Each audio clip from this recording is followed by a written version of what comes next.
Manajemen pakan budidaya nila.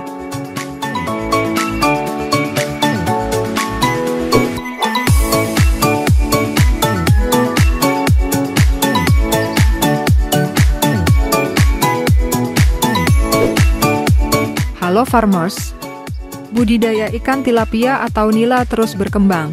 Hal ini untuk memenuhi permintaan pasar akan ikan air tawar ini terus meningkat. Ikan nila kian digemari konsumen, salah satunya karena dagingnya padat, durinya sedikit, dan harganya relatif terjangkau. Salah satu faktor penentu keberhasilan budidaya ikan nila yaitu pakan. Kualitas, kuantitas, dan cara pemberian pakan harus benar-benar diperhatikan supaya pertumbuhan ikan sesuai target dan tidak boros pakan. Hal ini karena komponen biaya produksi terbesar dalam budidaya ikan yakni pakan yang mencapai 75%. Untuk itu perlu manajemen pakan yang tepat. Saat ini biaya produksi budidaya nila yang terdiri dari benih dan pakan pada kisaran Rp18.000 sampai Rp22.000 per kilogram. Setiap 1% FCR atau konversi pakan bernilai Rp100 sampai Rp120. Setiap 0,05 FCR pakan bernilai Rp500 sampai Rp700. Jadi saat misalnya nilai FCR naik dari 1,2 menjadi 1,3 maka terdapat penambahan biaya produksi. Makanya manajemen pakan diperlukan untuk memberi kontribusi dalam efisiensi biaya produksi. Program pemberian pakan fase pendederan dan pembesaran harus diperhatikan. Bagaimana kita memberikan pakan optimal sehingga ADG atau average daily gain juga diartikan rataan penambahan bobot harian maksimal dengan biaya produksi tetap efisien.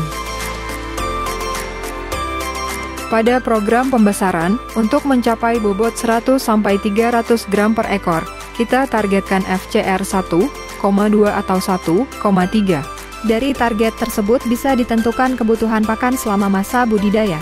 Misalnya, masa budidaya 4 bulan dengan tebar benih 20.000 ekor. Panen ditargetkan 2,5 ton SR atau rataan yang hidup 50% dan ukuran panen 250 gram ekor dan FCR 1 dengan pakan protein 33%. Kebutuhan pakannya adalah sebanyak 2,750 kg. Kita bisa bagi 4 periode perencanaan pakan sebagai berikut. Bulan pertama sebanyak 137,5 kg atau 5% dari biomass. Bulan kedua sebanyak 275 kg atau 10% dari biomass.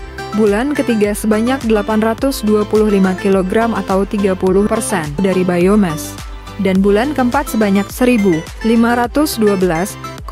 kg atau 55% dari biomass. Dengan metode ini kita perlu mengontrol organ-organ pencernaan ikan agar bekerja optimal. Sebab dengan metode ini kita memaksa ikan tumbuh yang konsekuensinya muncul berbagai penyakit. Diketahui bahwa sumber infeksi utama masuk melalui usus karena area ini tidak steril. Untuk membantu proses pencernaan peran kerja enzim sangat dominan. Enzim sendiri diproduksi oleh liver. Proses mencerna ini memiliki kecepatan optimal yang dipengaruhi oleh suhu, pH dan oksigen. Di dalam usus terdapat fili usus yang bisa mengalami kerusakan seiring pertumbuhan ikan.